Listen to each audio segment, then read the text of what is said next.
First time I remember ever performing in a band was, I guess, when I was about 14 or 15 years old, when I met the other two guys in White Lies, Charles and Jack. And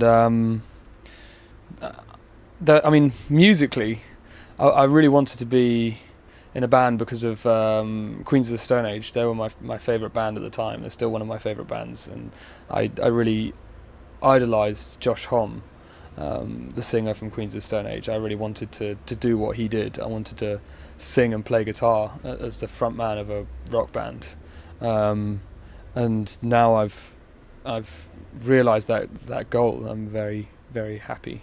I've realised a big ambition in my life, but I guess it started just because we bought instruments. I had a guitar, Charles had a bass, Jack just got a drum kit, and we wanted to learn how to play together. So it was just like a hobby. We did it on the weekends, and made crap music, and just for fun, really.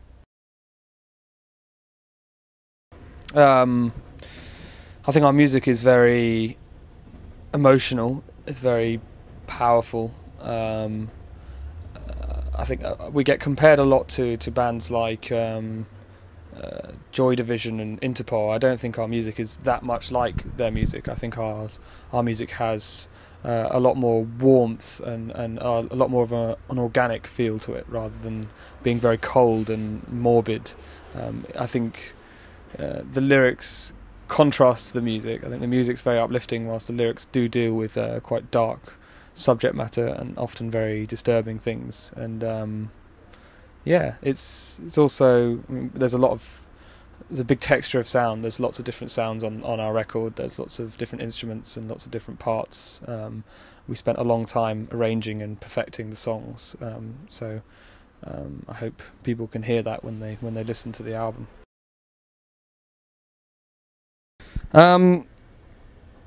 I don't mind people saying that. A lot of the bands we get compared to from the 80s, and a lot of bands people say we're influenced by, are very much well-respected bands, and they're very, they had a huge impact on musical history, especially bands like Joy Division. Very demand a lot of respect. But we've never really listened to that music.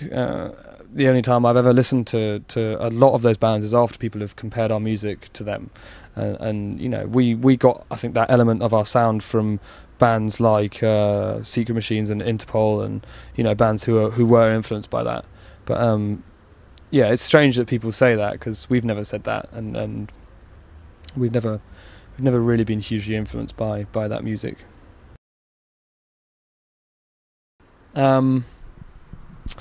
Well, usually Charles, the main lyric writer, who's the bassist in the band, will write the lyrics first, and then we will sit together in my house on the keyboard, and we'll start to work through the song together. So I'll start playing some chords on the keyboard and maybe singing a couple of melody lines over the top.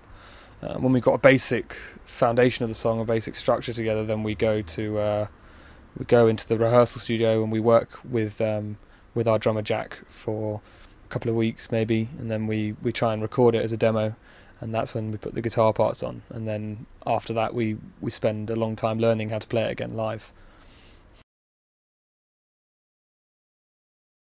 No, I find it very easy to find emotion and power in Charles's lyrics, and not at all, no, because I'm not a very good lyricist. I can't write good lyrics, and it wouldn't make sense for me to write the lyrics in the band when, I can't do it.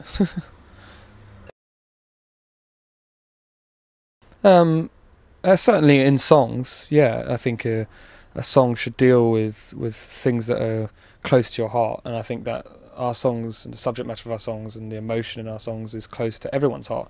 I think everyone's experienced something to do with what we sing about and what we write songs about, and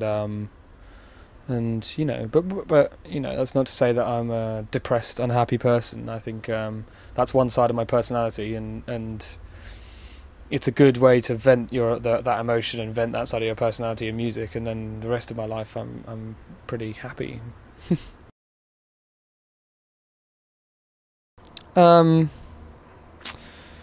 We take it very seriously, and in writing the songs, you do have to get into the mindset of the lyrics, and you do have to get into the mood of the lyrics and the song.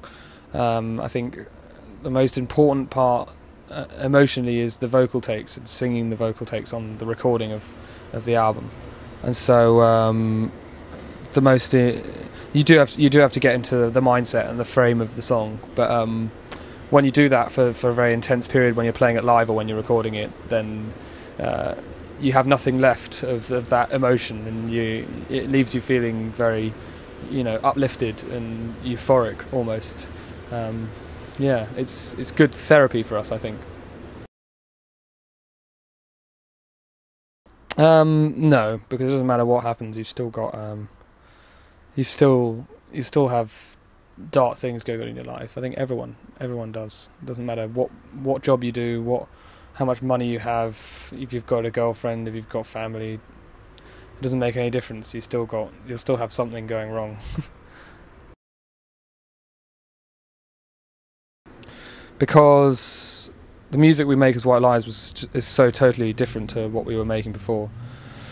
And the band we were in before, Fear of Flying, was a band we started when we were 15 years old, and we've been in that band for, we were in that band for 3 years, and then during those 3 years of your life, anyone's life, you grow up a lot, and we learn how to write songs, we learn how to record songs, and how to perform them, and how the music industry worked. And when we started White Lies, we were able to get that right. We were able to do it properly, and that's.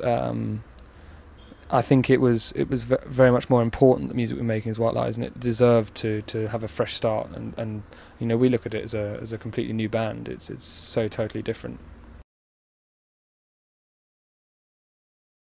Through the writing and through growing up, we discovered that when we were in the band before, we were trying to make music that we thought people would like, and with White Lies, we decided to make music that we connected with and we liked, and that's why it's completely different. Our outlook on music and our outlook on life in the music industry completely changed, and so we started to write very, very different songs.